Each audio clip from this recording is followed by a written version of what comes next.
Brown eyes, sensory overload protection. Brown-eyed babies show up to life like, I did not consent to this lighting. Luckily, their eyes came prepared. Brown eyes contain higher levels of melanin, which absorbs excess light before it bounces around inside the eye. Translation: fewer visual jump scares for a brain that was installed approximately 5 minutes ago. That extra melanin smooths incoming brightness, sending calmer, more controlled signals to the brain. And for a developing nervous system, that's huge. Early brains are extremely sensitive to sensory input. When light arrives in sharp spikes, the brain has to react constantly. When it arrives smoothly, the brain can relax and focus on building stable connections instead of hitting the panic button every time someone turns on a lamp. In bright rooms, outdoor walks, or that moment when grandma insists on using every ceiling light at once, brown-eyed babies often experience less visual overload. Their pupils don't need to work as hard, which reduces eye strain during long wake windows.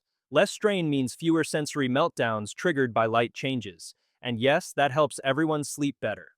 This isn't about personality or intelligence, it's about comfort. Brown eyes act like built-in dimmers while the brain learns how to process the world. Think of them as noise-canceling headphones for vision, quietly protecting the brain while it figures out how being a human works.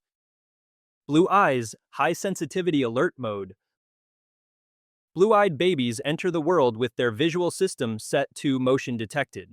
Their eyes contain much less melanin, which means light doesn't get absorbed as much, it spreads, and that spread makes the visual system extremely responsive to subtle changes in brightness and movement. Basically, blue eyes are running a higher sensitivity setting right out of the box. For a developing brain, this sensitivity can be useful. Blue-eyed babies often react faster to shifts in light, shadows, and motion. That quick response helps the brain practice early alert patterns, turning the eyes toward movement, locking onto faces, and tracking changes in the environment. It's not night vision, it's more like a built-in heads-up system that flags anything new or unexpected. This heightened responsiveness encourages rapid eye-brain communication. Every time the baby notices movement, the brain strengthens pathways tied to attention and visual awareness. It's one reason blue-eyed babies can seem extra watchful, especially in changing environments. They're not being dramatic, their eyes are just reporting everything. Of course, higher sensitivity also means bright light can feel intense. That's why blue-eyed babies may squint more or look away sooner in sunny spaces. But during early development, that responsiveness trains the brain to detect patterns, motion, and contrast quickly. Think of blue eyes as the visual system's early warning radar, constantly scanning, flagging, and updating, while the brain learns what matters and what can safely be ignored. Green eyes, smooth transition specialist. Green-eyed babies don't panic when the lighting changes, they negotiate. Their eyes sit in the middle of the melanin spectrum, which means they aren't aggressively blocking light, and they aren't letting everything flood in either. They adjust, constantly, quietly, like a tiny visual diplomat. This matters because babies spend their entire day moving between wildly different environments. Dim nurseries, bright windows, outdoor sunlight, random ceiling lights that feel personally offensive. Green eyes help the visual system shift between those conditions without shocking the brain. Instead of big sensory spikes, the brain gets gradual updates, which makes transitions smoother. That adaptability helps the developing brain practice stability. When light changes don't trigger sudden visual stress, the brain can stay engaged instead of resetting every time the scenery changes. Green-eyed babies often appear calm during transitions, not because they're easygoing, but because their eyes are doing the hard work first. This flexible input supports steady eye tracking and sustained focus during wake windows. The brain learns to hold attention even as conditions change, which is a skill babies practice long before they can crawl or talk. No drama, no overload, just smooth processing. Green eyes function as automatic exposure control for the visual system. They quietly soften the edges of change while the brain learns how to stay oriented in a world that refuses to keep the lighting consistent for more than 10 seconds. Hazel eyes, flexible input system. Hazel-eyed babies wake up every day like, I'll decide how I feel about this lighting later. Their irises don't use one uniform pigment. Instead, different areas absorb light differently, which means the visual system is basically freelancing from birth. This uneven filtering sends mixed signals to the brain, and instead of panicking, the brain learns how to improvise. Early on, that's actually useful. While some visual systems prefer everything neat and predictable, Hazel eyes train the brain to deal with chaos. Shadows? Fine. Mixed lighting? Manageable. Random sunbeams straight to the face? Annoying but survivable. Because the brain is constantly adjusting, hazel-eyed babies often tolerate visually busy environments better. Rooms with windows, lamps, screens, reflections, and movement don't overload the system as fast because it's already used to juggling input. It's like visual multitasking practice, except the baby still can't hold their own bottle. This doesn't mean hazel eyes are superior, it means they're flexible. The brain learns early that the world is inconsistent and stops expecting perfection. That flexibility helps the visual system stay engaged instead of shutting down when conditions aren't ideal. Hazel eyes behave more like the adjustable settings menu no one asked for, but the brain ends up being very glad it exists. Gray eyes, visual noise reduction mode. Gray-eyed babies come into the world like tiny quality control inspectors. Their eyes don't just take in light, they bounce some of it back out. Gray eyes reflect more incoming light outward instead of letting it scatter around inside the eye, which means the brain gets a cleaner signal with less visual clutter. In baby terms, that's fewer unnecessary alerts. While some visual systems react to every sparkle, shadow, and reflection like it's breaking news, gray eyes quietly filter the nonsense. The result is a calmer visual feed, less glare, less internal chaos, more clarity. The brain can focus on what's actually important, like faces, movement, and figuring out why the ceiling fan is public enemy number one. This reduced visual noise is helpful during early development when the brain is constantly sorting signal from distraction.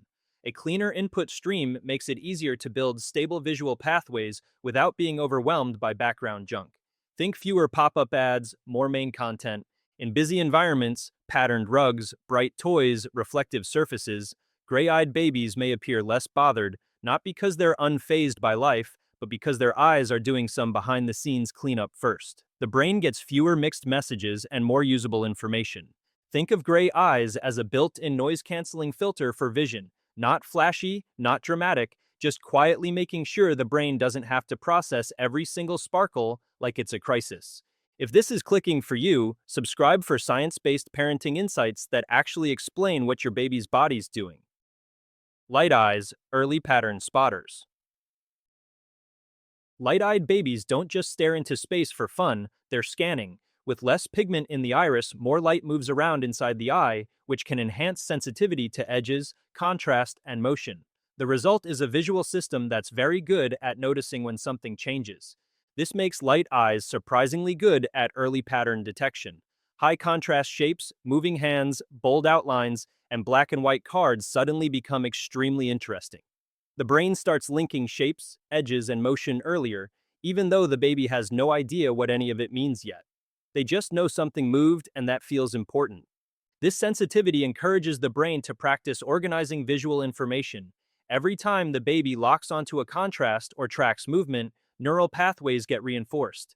It's like the brain is doing daily reps, except the baby's lying on the floor and everyone is cheering like it's the Olympics.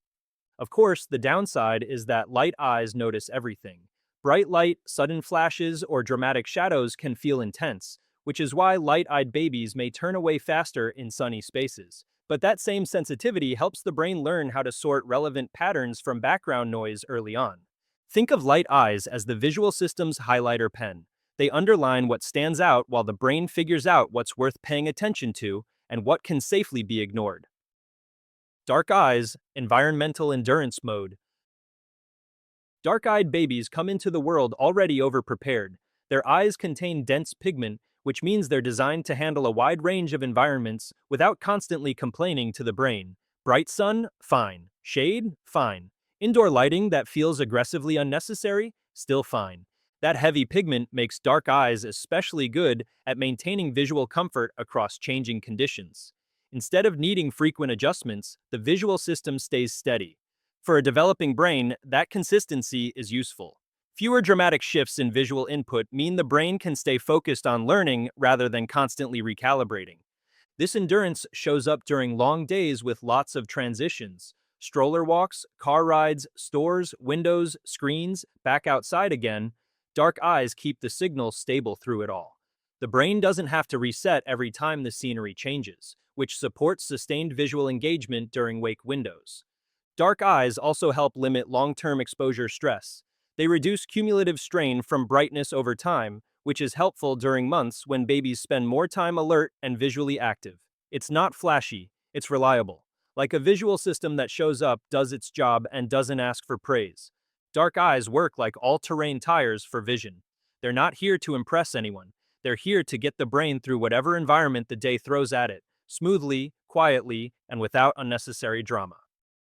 Heterochromia, dual input mode, yes, it's as cool as it sounds. Babies with heterochromia basically said, why pick one setting when I can run two? One eye has a different pigment level than the other, which means each eye processes light slightly differently. The brain then gets two versions of the same visual world and has to figure out how to merge them. No pressure. This dual input setup gives the developing brain early practice in integration.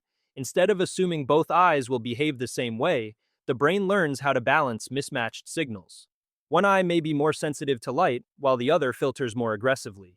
The brain's job is to reconcile that difference into one stable image, and it starts doing that immediately. That early coordination strengthens communication between the hemispheres of the brain. Visual information has to be synced, compared, and unified, which encourages flexibility in neural processing. It's not confusion, it's training. The brain learns that differences don't break the system, they get managed. In everyday life, this can mean heterochromia babies adapt quickly to varied lighting and visual complexity. Their brains are already used to negotiating differences instead of expecting symmetry. While it looks dramatic on the outside, internally it's just a very efficient collaboration process happening behind the scenes. Think of heterochromia as running two camera lenses at once, different inputs, same goal, a clear, functional picture of the world assembled by a brain that's already very good at problem solving. If this changed how you see your baby's development, subscribe for science-based parenting insights and comment your baby's eye color below.